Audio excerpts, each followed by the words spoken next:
लेकिन बाबा के दरबार होने गए उपस्थित करिया कहे कि बाबा गुरुजी आज हमारे गुरुजी बड़े भैया शंकर जी के आशीर्वाद हो कि हमारे के आप सब क्या सहयोग से आप सबके भी आशीर्वाद से कोई भी मंच पे जाके सब गाल बन जाते भैया कहे कि बाबा बाबू संदीप भाई हे राजू कि तेरे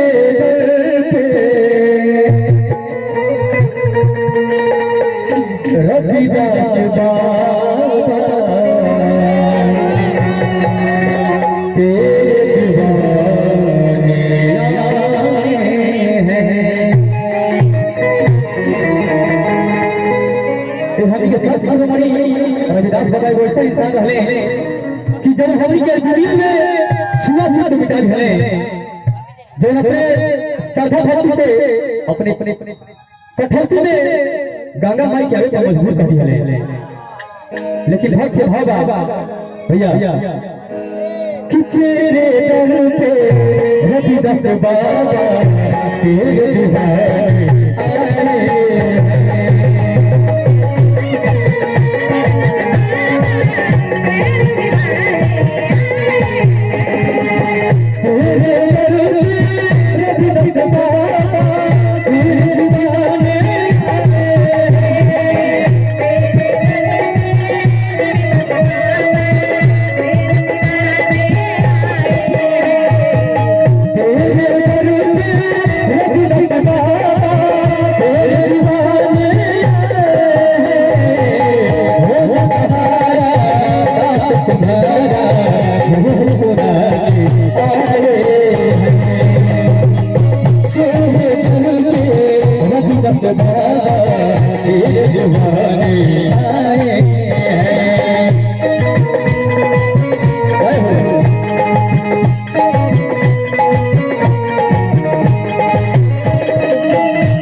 मने रविदास सर्व सर्व दुश्मनी रहेगा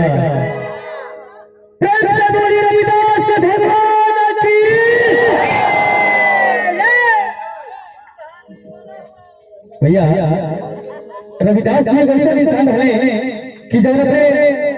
दिल के भक्ति से वो गंगा मैया के अपने कठौती में आगे पर मजबूत कर दिया और दिखा दिया कि दुनिया में कोई छोटा नहीं कोई बड़ा नहीं कहा गया है अरे नहीं भी बुरा है हमें मुसलमान बुरा है जो हिंदी का हिंदी और मुसलमान को मुसलमान समझे वही बुरा है क्योंकि न हिंदी का ब्लड अलग होता है और न मुसलमान का ब्लड अलग होता है। इस चीज पर एक कवि का गाली है भैया किसी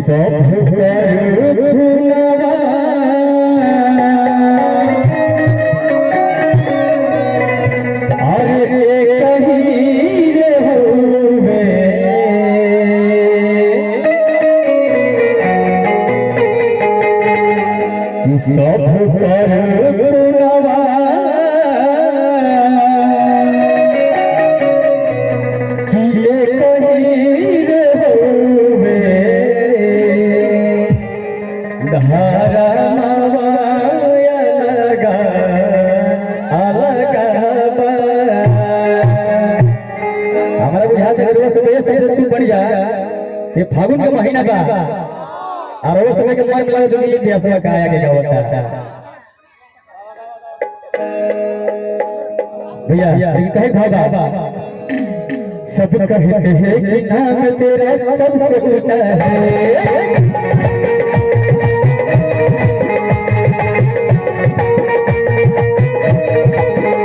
सब कहते हैं रविदास का कमान चंगा है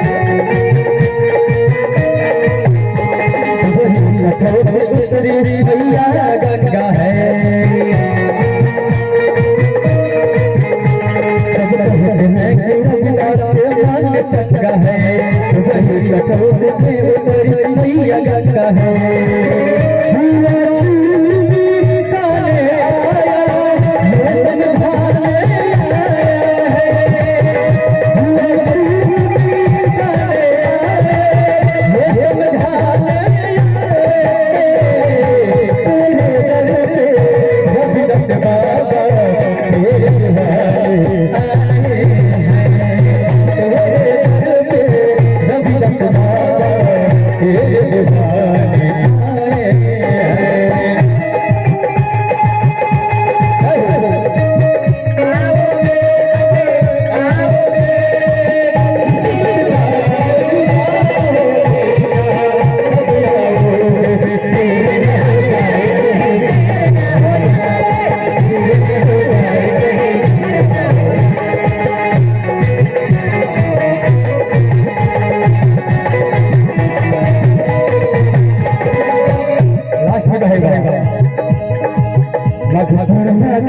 दीवाने के दिन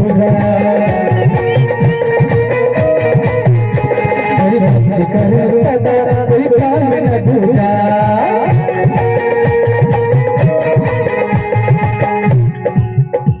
मधु पूर्णिमा के दिन होती बाबा की पूजा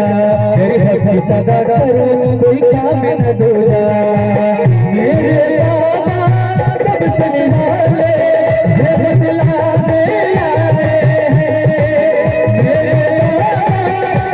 निराले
देखिए भैया तरफ से पुरस्कार बा हमनी तरफ से बार बार प्रणाम बा ले ला